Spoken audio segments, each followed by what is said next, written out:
பல awareness program விழிப்புணர்வு கோயம்புத்தூருக்கு கொடுத்து வருகிறோம். கோயம்புத்தூரில் நடக்கிறது, சமுதாயத்தில் நடக்கிறது, ஏன் இந்தியாவில் உலகிலே நடக்கிற எல்லா காரியங்களுக்கும் விழிப்புணர்வு கொடுத்துட்டு கொண்டு இருக்கிறோம்.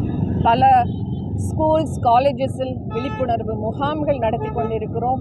அது மாத்திரமல்லாதபடி ஏழை எளிய மக்களுக்கு எங்களுடைய ஸ்தாபனத்திலே தங்க வைத்து அவர்களுக்கு நர்சிங் போன்ற கோர்ஸும் கொடுத்து இப்படியாக சமுதாய சேவை செய்து கொண்டிருக்கிறோம்.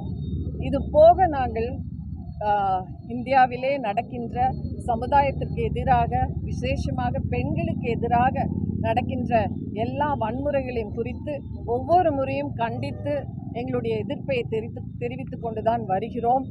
இன்று பெண்கள் மருத்துவ சேவை மாத்திரமல்ல, ஐடி போன்ற எல்லா வேலையிலும் காலை முதல் இரவு வரை வேலை செய்து கொண்டிருக்கிறார்கள். அவர்களுக்கு தக்க பாதுகாப்பு கண்டிப்பாக தர வேண்டும். இந்தியா 78 ஆண்டுகள் ஆகிவிட்டது சுதந்திரம் பெற்று. ஆனால் எப்பொழுது பெண்கள் சுதந்திரமாக இரவு நேரங்களில் வேலைக்கும் மற்ற காரியங்களுக்கும் பயமின்றி செல்ல முடியுமோ அன்றுதான் மெய்யான சுதந்திரம் இந்தியாவிற்கு.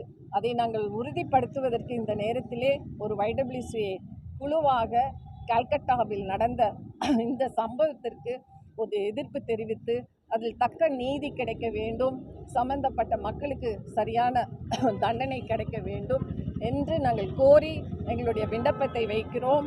எங்கள் YWCA சார்பாக எங்கள் கோரிக்கைகளை இப்பொழுது சமர்ப்பிக்கிறோம்.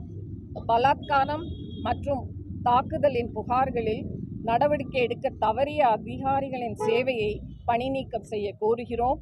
குற்றவாளிகளை பாதுகாப்பதை நிறுத்துமாறும், இந்த கொடூரமான குற்றங்களுக்கு காரணமானவர்கள் தாமதமின்றி நீதியின் முன் நிறுத்தப்படுவதை உறுதி செய்யுமாறு அரசாங்க அமைப்புகள் நாங்கள் கேட்டுக்கொள்கிறோம். இந்த கொடூரமான மற்றும் மனிதாபமான மற்ற குற்றங்களில் குற்றவாளிகளுக்கு மரண தண்டனை விதிக்கப்பட வேண்டும் என்று நாங்கள் வலியுறுத்துகிறோம். நீதி வழங்கப்பட வேண்டும் என்று எதிர்பார்க்கிறோம். விரைவான நீதி, கடுமையான சட்ட நடவடிக்கை மற்றும் அசாதியின் உண்மையான உணர்தல் நமது சமூகத்தில் உள்ள அனைத்து பெண்களுக்கும் அச்சம் மற்றும் வன்முறையிலிருந்து விடுதலையை நாங்கள் கோருகிறோம். இந்தியாவின் YWCA ஆனது சுகாதார நிறுவனங்கள் மற்றும் மருத்துவ நிறுவனங்களுக்கு எதிரான வன்முறை தடுப்பு மசோதாவை அமல்படுத்த வேண்டும் என்று சுகாதார நிபுணர்களின் கோரிக்கை ஆதரவாக நிற்கிறது. இவ்வாறு எங்கள் கோரிக்கைகளை நாங்கள் அரசாங்கத்திற்கு தெரியப்படுத்துகிறோம்.